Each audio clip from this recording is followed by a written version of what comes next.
तुम्ही जर कधी परीक्षेतून मुलं बाहेर आल्यानंतर जर त्यांना प्रश्न विचारला पेपर कसा गेला, तुम्हाला सांगू सगळ्यात पहिलं उत्तर असतं त्यांचं खूप सोपं होतं सर. तसंच या ठिकाणी ज्यावेळेस पालक विचार करतात किंवा तुम्ही विचार करतात की 11वी 12वी गेल्यानंतर आपण बघूया काय करायचं, त्याच्यानंतर सर आम्हाला सगळ्यात महत्वाचा प्रश्न आहे पालकांचा असेल विद्यार्थ्यांचा असेल, वेळच भेटत नाही. बरोबर आहे का भेटत नाही?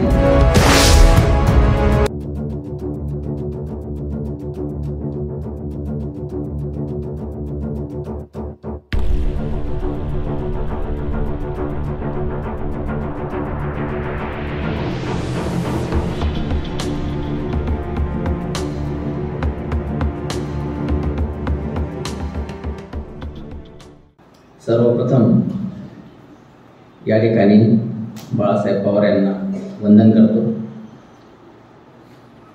आज या ठिकाणी सहकार महर्षी बाळासाहेब पवार सार्वजनिक वाचनालय आणि बाळासाहेब पवार फाउंडेशन यांच्या संयुक्त विद्यमानाने हा आयोजित केलेला कार्यक्रम, या कार्यक्रमासाठी उपस्थित असलेले ज्येष्ठ प्राध्यापक, लहाने सर, शिक्षक वर्ग व बालमित्रांनो, या ठिकाणी आम्हाला आमंत्रित केलं गेलं की शालेय स्पर्धा या ठिकाणी किती महत्त्वाच्या आहेत किंवा शालेय स्पर्धेसाठी काय करता येईल किंवा शालेय स्पर्धेसाठी विद्यार्थ्यांना कसं प्रोत्साहित करता येईल याबद्दल आपण मार्गदर्शन करणार का, असा प्रश्न ज्यावेळेस मला आमचे मित्र डॉक्टर रुपेश मोरे, जे तुमचे सर्वांचे परिचित असतील, त्यांनी केला. कारण की मी या क्षेत्रामध्ये जवळजवळ 22 वर्षापासून आहे. या क्षेत्रामध्ये मी 22 वर्षापासून आहे. मी ज्ञानदीप विद्यालय सिल्लोड या ठिकाणी शिक्षक आहे आणि शिक्षक आहे, क्लासही घेतो. त्या गोष्टी आता ॲक्च्युली सांगून मी सांगत नाही. आमच्या सिल्लोड शहरामध्ये आज आत्ताच बोलता बोलता माळी सरांनी मला प्रश्न केला की सिल्लोड शहरातलेच मुलं नवोदय सारख्या ठिकाणी जास्त का लागतात, काही होतं का, काही केल्या जातं का, हा एक त्यांना मला प्रश्न केला. मी फक्त स्मित हास्य दिलं. पहिले त्यांच्या प्रश्नाचं उत्तर या ठिकाणी त्यांना देतो, तसं काही होत नाही,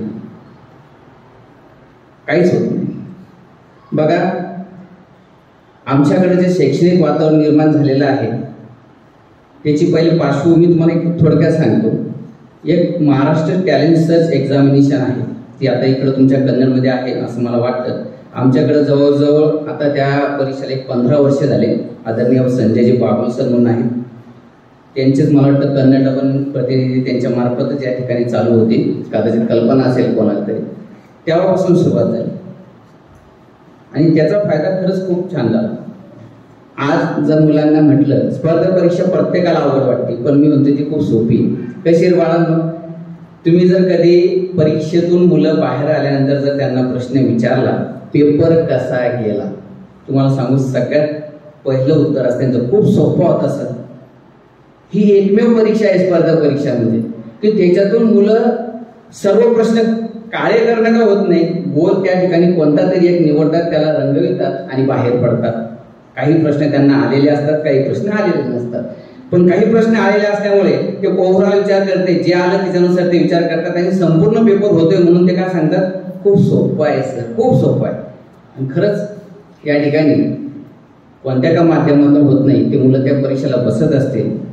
आजचं हे स्पर्धेचं युग आहे, यात काही शंका नाही. प्रत्येक पालकाला वाटतं, आता सरांनी सांगितलं पालकाची भूमिका खूप महत्त्वाची आहे. आणि मला मोरे सर म्हटले होते की पालक पण असतील, ठीक आहे, शिक्षक जरी असले ते देखील पालक आहे. मी सांगतो पालकाचा अट्टहास खूप भारी असतो. शेजाऱ्याने जर एखाद्या परीक्षेला आपल्या लेकराला बसवलं ना तर मी पण बसवायला पाहिजे, हा पण त्यांच्या मनातला एक भाग असतो. तो जर पहिला आला ना तर माझं लेकरू पण पहिला आलं पाहिजे. ही एक भयंकर स्पर्धा या ठिकाणी सुरू झालेली आहे. आजच्या 2 वर्षापूर्वी कोरोनाच्या काळामध्ये आमच्या सिल्लोड शहरात ऑनलाईन व्याख्यानमाला सुरू झाली होती. त्याचे सूत्रधार आदरणीय पाटवे सरच होते, त्यांनी ती घडून आणली. आपले कुंभारे सर यांच्या मार्फत झाली होती. त्यावेळेस मला एक विषय दिला होता व्याख्यानामध्ये, शालेय स्पर्धा परीक्षांचे दुष्परिणाम. आता मला विषय आलेला आहे लक्षात घ्या, 2 वर्षानंतर माझ्या समोर विषय आलेला आहे शालेय स्पर्धांचे महत्व. आता ह्या 2 आणि प्रत्येक गोष्टीला नाण्याच्या 2 बाजू असतात. असे कोणताच घटक नाही की त्याला 2 बाजू नाही. आज मला त्या गोष्टीच्या विपरीत बोलायचं, परंतु 2 बाजू असतात. त्यामुळे आजचा जो घटक आहे तो आपल्यासाठी अत्यंत महत्वाचा आहे. म्हणून पालकांच्या चेहऱ्याकडे जर पाहिलं तर या ठिकाणी आपल्याला ते जे हास्य दिसतं ते हास्य फुलवण्याचं कार्य या ठिकाणी आपल्याला या ठिकाणी पालकांच्या माध्यमातून करायचं. या ठिकाणी खरंच जर पालक असतात तर मला खूप आनंद झाला असता जास्त प्रमाणात जर असते तर, कारण की आज जे खरं कोणी घडू शकतं तर ते पालकच घडू शकतात शिक्षकांच्या मदतीने. एकटा शिक्षक कधीच काही करू शकत नाही. मी बी एक पालक आहे, इथं बसलेले शिक्षक सुद्धा पालक आहे. मग या ठिकाणी आज मला जे आमंत्रित केलेले की या ठिकाणी सर तुम्ही आम्हाला स्पर्धा परीक्षेबद्दल मार्गदर्शन करा, मुलांना या ठिकाणी प्रोत्साहित कसं करता येईल किंवा त्यांना अभ्यास कसा करता येईल, त्यांचं ज्ञान कसं मिळेल, त्या परीक्षांविषयी माहिती द्या असं सांगण्यात आलं होतं. मतलब परीक्षांविषयी माहिती द्यायची तर शिक्षकांना देखील त्याची माहिती असते. कोणता पेपर किती मार्कांचा असतो, किती गुणांचा असतो, काय असते सहज शाळेतही सांगितल्या जातं. परंतु त्या व्यतिरिक्त आम्ही जर समजा इतर जर स्पर्धांचं जर ज्ञान दिलं तर ते अधिक योग्य ठरेल असं मला वाटतं. आणि सरांची आपली चर्चा झाली तर सर म्हणे आपल्याकडे ज्या आपण इतर लोकांना गाईडलाईन करतो तेच या ठिकाणी आपण मार्गदर्शन करूया, त्या स्पर्धांविषयी यांना सांगू. ठीक आहे, इथपर्यंत आपण पाहिलं. आता तुम्हाला ठरलं की स्पर्धा परीक्षेला बसायचं आहे, तुमच्या मनामध्ये येत आहे की या ठिकाणी आपल्याला बोलवलेलं आहे, आपल्याला या ठिकाणी काहीतरी कळणार आहे, काहीतरी मिळणार आहे, बरोबर आहे. मग या ज्या शालेय स्पर्धा आहे त्या स्पर्धेला बसायचं महत्व सरांनी सांगितले की तुम्हाला या ठिकाणी काय होणार आहे, या भागात प्रवेश मिळू शकतो, या ठिकाणी 10 गुण मिळू शकतात, हे ज्ञान तुम्हाला दिले. पण ऍक्च्युली या स्पर्धा परीक्षांचं महत्व काय, जरी MTS सारखी मंथन सारख्या या प्रायव्हेट स्पर्धा परीक्षा असल्या तरी देखील तुम्हाला सांगतो या ठिकाणी ज्यावेळेस विद्यार्थी या स्पर्धा परीक्षांचा अभ्यास करतो, लक्षात घ्या बाळांनो, ज्यावेळेस तुम्ही खरं या स्पर्धा परीक्षांचा अभ्यास करणार आहे तुम्हाला त्याचा फायदा सगळ्यात महत्वाचा सांगू. आपण काय बघतो, पालक काय बघतात, माझ्या विद्यार्थ्याला किती गुण मिळाले. आवर्जून आई वडील सांगतात माझ्या मुलाला 90% मिळाले, 95% मिळाले. निकाल लागल्यानंतर शाळेत या ठिकाणी निकाल पाहण्यासाठी पालक जातात, खुश होतात की माझ्या मुलाला 95% मिळाले, 96% मिळाले. मी तुम्हाला सांगतो ते 96% ते 97% किती जरी असले तर स्पर्धा परीक्षेमध्ये ते 90% असतात.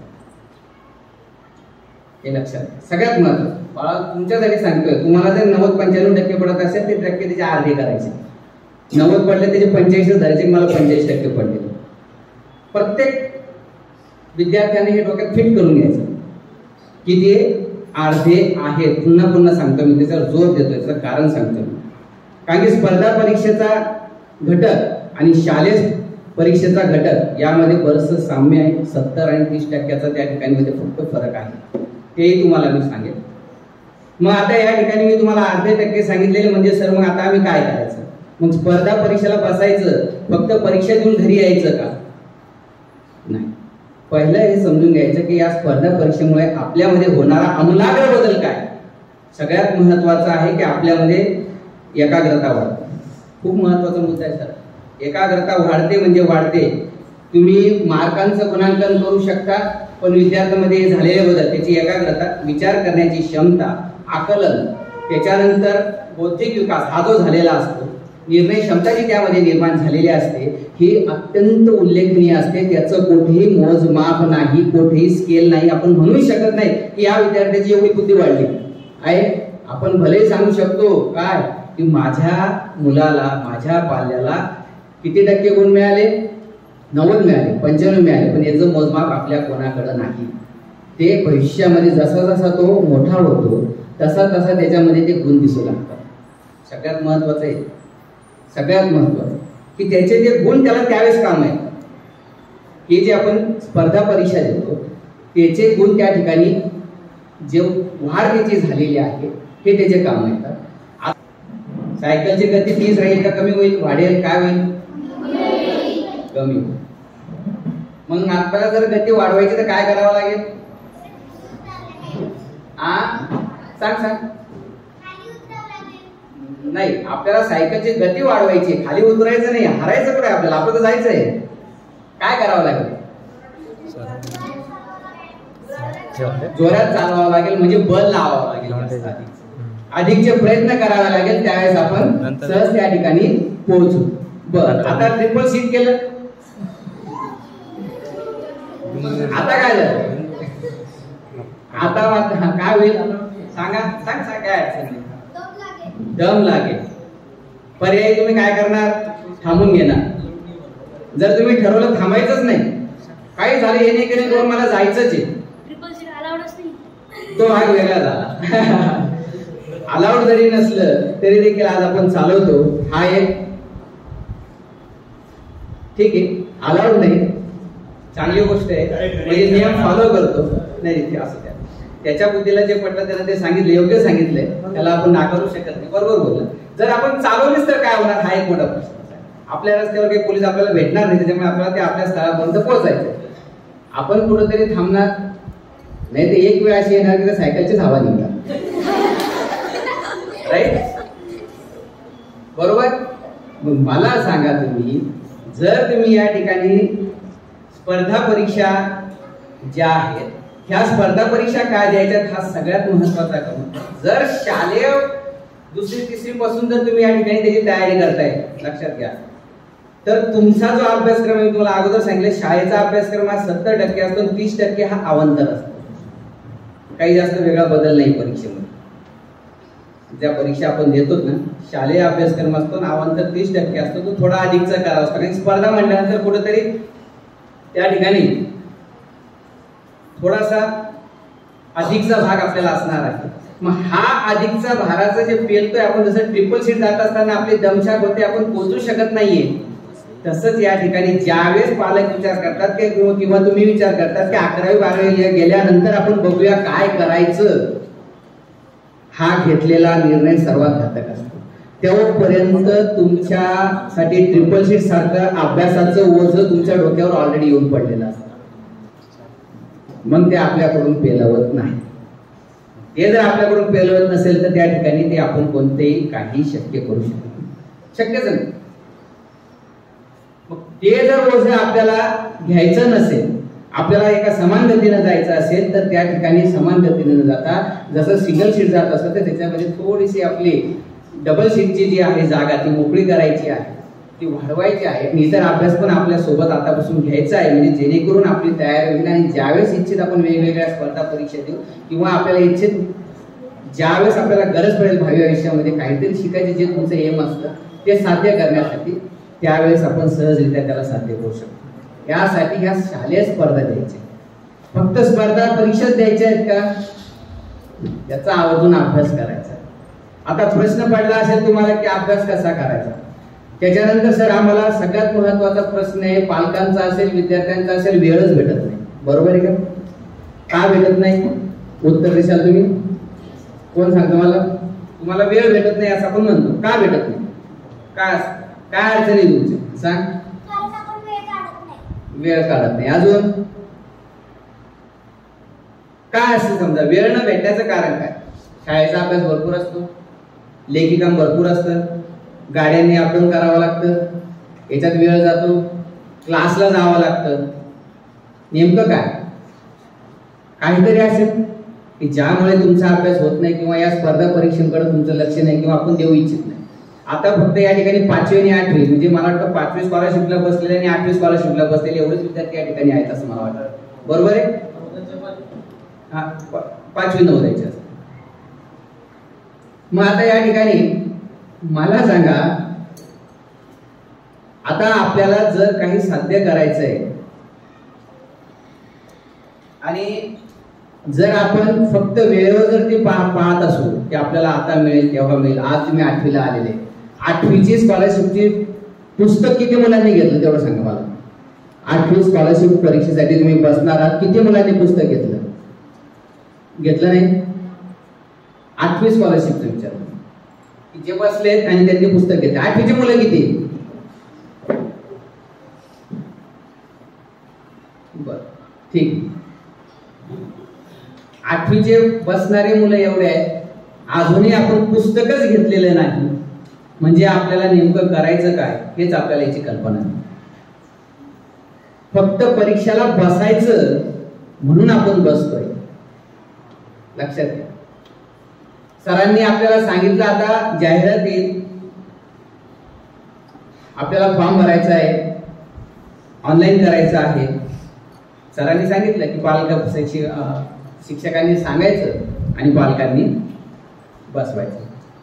आणि या परीक्षेला बसवायला या ठिकाणी खरं म्हणलं तर आपला मराठवाडा जो आहे खूप महाग आहे, खरंच महाग आहे. सगळ्यात आपला मराठवाडा मागे आहे. आता कंडिशन अशी आहे की आपल्याला बसायचं आहे, अभ्यास करायचा आहे, ठीक आहे. आता तुम्ही जे तंत्र बाळगणार आहात इथूनही तुम्ही या ठिकाणी यश प्राप्त करू शकता. अजून तुम्हाला भरपूर शिकायचं आहे. मग आता तुम्ही अभ्यास कसा करणार, बरोबर आहे? कोण सांगतं मला, काय वाटतं तुम्हाला तुम्ही अभ्यास कसा करणार? कोण मार्गदर्शन करणार? क्लास लावलाय, शाळेत शिकवणार आहे, नेमकं काय करणार आहे तुमच्यासोबत? तुम्ही बसणार आहात, तुम्ही इथं आलेला आहात, तुम्हाला बसायचंय, अवश्य बसा. पण आता तुम्ही करणार, ताळमेळ घालणार कसा? काही कल्पना कोणी सांगू शकेल मला? इथून गेल्यानंतर आता बुक्स घेणार आहात,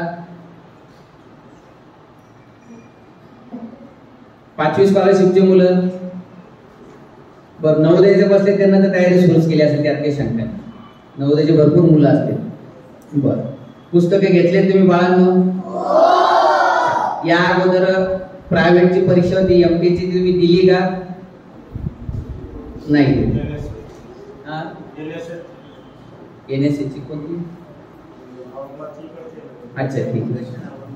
बघा, ज्यावेळेस आपण एखाद्या घटकाची तयारी करतो त्यावेळेस तयारी करत असताना सगळ्यात महत्वाचं असतं की त्या ठिकाणी आपलं प्राधान्यक्रम कशाला. आता या ठिकाणी आपला प्राधान्यक्रम तुमचा आला तुमच्या पुस्तकावर की घरी गेल्यावर मला पुस्तक घ्यायचं, आपण ठरवतो का? जर आपल्याला वेळ मिळत नाही, आपल्याला शाळेच्या अभ्यासासोबत परीक्षेचा अभ्यास करायचा आहे, स्कॉलरशिपचा असेल, नवोदयचा असेल, सैनिकीचा असेल, मग हे करण्यासाठी आपल्याला त्याचं वेळेचं नियोजन हे कधीही करून होत नसतं. आपण जर त्याला वाटतं कोणतरी दीदीनं खूप छान सांगितलं, आपण वेळ काढत नाही. जर आपण प्राधान्यक्रम दिला तर वेळ निश्चित निघतो. आपण जर एखाद्या गोष्टीला प्राधान्यक्रम दिला तर वेळ निश्चित निघतो. आपल्याला ठरवायचं आहे पहिले. आता जर एक साधं उदाहरण सांगतो. एका कंपनीमध्ये एक CEO पदावर एक व्यक्ती होती. ती व्यक्ती CEO पदावर असल्यामुळे अतिशय बिझी असायची. मीटिंग्स असतील, त्याच्यानंतर ट्रेनिंग असेल कर्मचाऱ्यांच्या, इतर फायले असतील, अतिशय बिझी वर्क त्या व्यक्तीचं. आणि त्या व्यक्तीला एका दिवशी अचानक फोन येतो त्याच्या मित्राचा. या अगोदर त्याला बरेचसे फोन आलेले असतात पण तो उचलत नाही. मित्राचा फोन येतो म्हणून त्या मित्राचा फोन आल्यामुळे तो फोन उचलतो. तो मित्र त्याला म्हणतो, आई चक्कर येऊन पडलेली आहे, आई चक्कर येऊन पडलेली आहे. तो तेवढ्यात त्याचं वाक्य पूर्ण होतं नाही होतं, तो समोरचा CEO त्याला म्हणतो, आई चक्कर येऊन पडली आहे, मी आईला नंतर भेटायला येईल. काय म्हणतो तो? आईला नंतर भेटायला येईल, तुझी काही अडचण असेल तर मी पैसे वगैरे पाठवून देतो. तेवढाच त्याचा मित्र त्याला म्हणतो, अरे दादा, मी माझ्या आईबद्दल बोलत नाही, मी तुझ्या आईबद्दल बोलतोय. तिला अचानक चक्कर आली आणि मी तिला दवाखान्यात आणलंय. फक्त मी एवढ्यासाठीच फोन केला, तुला वेळ असेल तर तू ये, नाहीतर मी 2 दिवस तिच्याजवळ थांबतो. तेवढ्यात तर CEOला एकदम शॉक लागतो. त्याच्या सर्व असलेल्या मीटिंग्स, असलेल्या ट्रेनिंग, जे काही त्याचं कार्य हातातलं असेल, उच्च पदावर असलेला तो व्यक्ती ते सोडतो आणि आपल्या आईकडे जातो. मग या ठिकाणी त्यानं कशाला प्राधान्य दिलं? आईला प्राधान्य, बरोबर? मग आईला जर त्यानं प्राधान्य दिलं, तसंच या ठिकाणी आपल्या भविष्यामध्ये आपल्याला काहीतरी व्हायचं आहे हे पहिले आपल्या डोक्यामध्ये पाहिजे. काहीतरी एक चांगली व्यक्ती, चांगली व्यापारी आपल्याला बनायचे हे आपल्या डोक्यामध्ये पाहिजे. हे जर आपल्या डोक्यामध्ये असेल, त्याला जर आपण प्राधान्यक्रम दिलं तर निश्चितच या ठिकाणी आपल्यामध्ये बदल होईल. आपण त्याकडे बोलू. लक्षात येते तुम्हाला? या बऱ्याचशा बाबी ज्या आहेत की स्वयंप्रेरणा आपल्यामध्ये निर्माण झाली पाहिजे. स्वयंप्रेरणा जर निर्माण झाली तरच या ठिकाणी आपण हे कार्य करू शकतो. जर स्वयंप्रेरणा निर्माण झालीच नाही तर या ठिकाणी काही होणार नाही. शालेय स्पर्धा परीक्षेचं या ठिकाणी आपण सर्वजण मार्गदर्शन घेतो. फक्त 5 सूत्र जे आहे तेवढे लक्षात ठेवायची. कोणतीही स्पर्धा परीक्षा असेल, कोणतेही क्षेत्र असेल, त्या क्षेत्रामध्ये तुम्ही यशस्वी व्हा. सगळ्यात महत्त्वाचं आहे की स्वयंप्रेरणा घ्या. स्वयंप्रेरणा कोणाकडून घ्यायची आहे? भरपूर लोक आहेत. सर्वप्रथम आपल्या आईकडून घ्या. तुम्ही म्हणशाल आईकडून का? तुमची आई तुम्हाला सकाळी उठल्यापासून जी डबा तयार करून देते, वेळेवर तुमची युनिफॉर्म वगैरे रेडी करून ठेवते, शूज रेडी करून ठेवते, तुमचा जर टाइम टेबलनुसार दप्तर असेल ते देखील भरून देत असेल, तर ते का बरं करते हा प्रश्न आपल्याला पडायला नको का? काहीतरी चांगल्या कार्यासाठी, आपल्या भवितव्यासाठी ते करते हे आपल्याला लक्षात यायला पाहिजे. म्हणून स्वयंप्रेरणा घ्या. प्रेरणेतून या ठिकाणी आपल्याला उत्साह मिळतो, प्रेरणा मिळते आणि आपण या ठिकाणी कार्य करू शकतो. त्यानंतर फक्त 2 मिनिटं द्या, काही अडचण नाही. सगळ्यात महत्वाचं आहे प्राधान्यक्रम, स्वयंप्रेरणा. त्याच्यानंतर आपले सकारात्मक विचार. आपल्यामध्ये सकारात्मक विचार जर असेल तर निश्चितच आपण या ठिकाणी कोणतेही कार्य करू शकतो. सकारात्मक विचाराने एक ऊर्जा निर्माण होते आणि कार्य करण्याची प्रेरणा मिळते. आणि चौथं जे आहे ते सगळ्यात महत्वाचं, तो म्हणजे आपल्या स्वतःसाठी वेळ काढा. खेळा. खेळण्यातून या ठिकाणी आपल्याला एक ऊर्जा निर्माण होते आणि नवीन संकल्पना ज्या आहेत त्या तयार होतात. आणि सगळ्यात महत्वाचं आणि 5वं सूत्र म्हणजे या ठिकाणी स्वावलंबी बना. तुम्ही स्वावलंबी का? कारण की स्वतःचे कार्य जर स्वतः करायला लागलो तर भविष्यामध्ये आपल्याला जो काही अभ्यासक्रम असेल किंवा आपलं वैयक्तिक कार्य असेल तर ते कार्य करत असताना अडचण येत नाही आणि ती प्रेरणा आपल्याला मिळते. हे जर 5 घटक आपण घेतले तर निश्चितच आपण अभ्यास करू शकतो. आणि ही स्पर्धा आवर्जून द्या. सर्व शालेय स्पर्धा देण्याचा प्रयत्न करा. जेवढ्याही शालेय स्पर्धा असतील त्यांना अवश्य बसा. फक्त सर बसवतात म्हणून नाही, तर त्यामधून आपल्याला काहीतरी शिकायला मिळेल, आपलं व्यक्तिमत्व घडेल, आपल्या बुद्धीचा विकास होईल याकडे बघा. आणि या ठिकाणी संयोजकाने आम्हाला जे आमंत्रित केलं, आपल्याला या ठिकाणी 2 शब्द सांगण्याचा जो योग आला त्याबद्दल सर्वप्रथम सहकार श्री बाळासाहेब पवार सार्वजनिक वाचनालय आणि बाळासाहेब पवार फाउंडेशन यांचे मी आभार मानतो. या ठिकाणी येऊन खूप आनंद झाला. असं वाचनालय आमच्या सिल्लोडमध्ये देखील नाहीये. इतकं सुंदर छान हे वाचनालय या ठिकाणी आहे. या वाचनालयाचा लाभ घ्या. अधिकाधिक वेळ देऊन या ठिकाणी तुम्ही अभ्यास करा. या अभ्यासिका सुद्धा या ठिकाणी उपलब्ध आहे.